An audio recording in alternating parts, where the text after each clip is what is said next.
Olá! Hoje a gente vai mergulhar numa história atemporal. Uma daquelas que falam sobre amizade, sobre perda, mas também sobre um milagre que, sinceramente, desafia a nossa própria definição de vida e morte.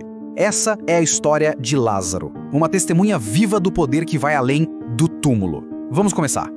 E tudo começa com essa frase de Jesus que já chega para deixar a gente pensando. Ele não fala que Lázaro está doente ou morrendo. Ele fala que ele está dormindo. Isso de cara já nos prepara para algo extraordinário, sugerindo que a perspectiva de Jesus sobre a morte é bem diferente da nossa. Para a gente entender a dimensão do que aconteceu, a gente precisa primeiro entender a relação. Porque no centro de tudo isso está Lázaro e suas irmãs, Maria e Marta. Eles moravam em Betânia e, pelo que tudo indica, tinham uma amizade muito especial com Jesus.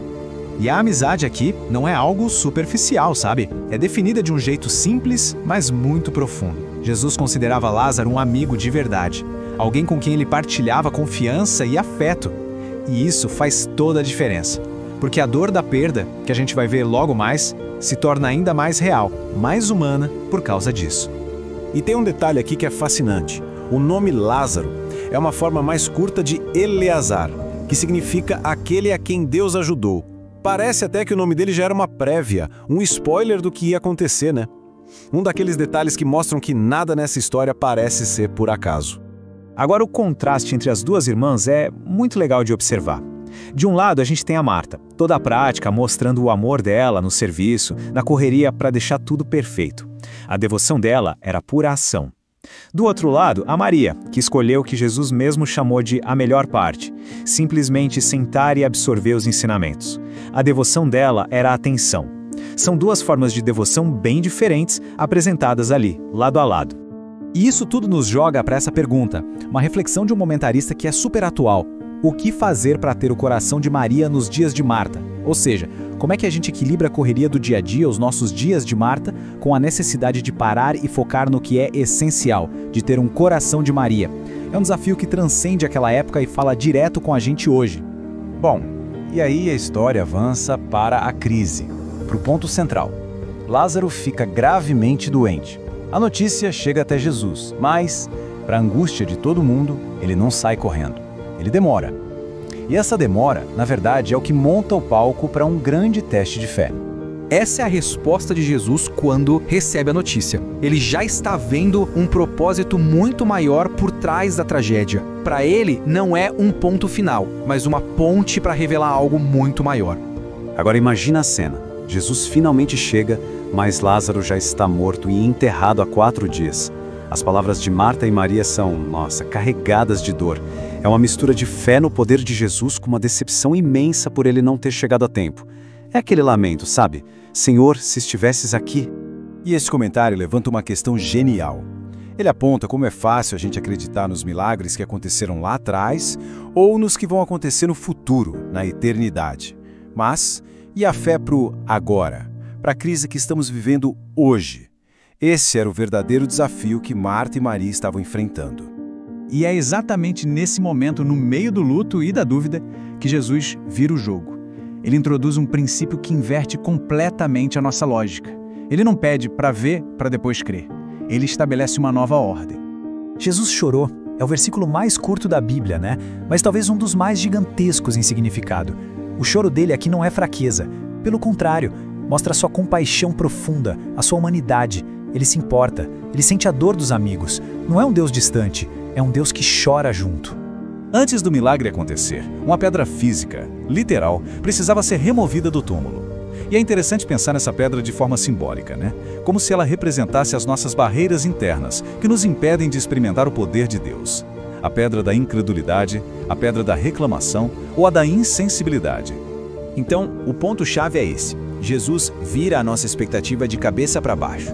A gente não tem que esperar uma prova para só então acreditar. A fé, o ato de crer, não é o resultado do milagre. Ela é a condição para que o milagre aconteça. Crer é o que abre a porta para a gente poder ver a glória de Deus. E com isso, a gente chega no clímax da história. Estamos ali, na frente do túmulo.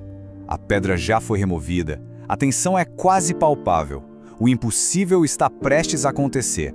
4 dias. É super importante a gente se ligar nesse número. Na cultura da época, existia a crença de que o espírito ficava por perto do corpo por até 3 dias. Ao esperar 4 dias, Jesus meio que anula qualquer chance de uma explicação natural. O que vai acontecer ali é inegavelmente um ato de poder divino sobre a morte definitiva.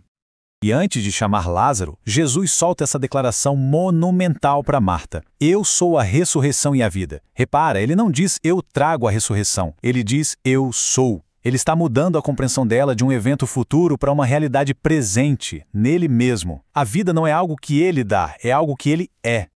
E aí o que se segue é uma sequência clara. Primeiro, a colaboração humana. Tirem a pedra. Depois, a conexão divina, a oração de Jesus. Em seguida, o comando que cria a realidade. Lázaro, venha para fora. E, finalmente, a resposta obediente da vida ao seu Criador. O morto sai do túmulo.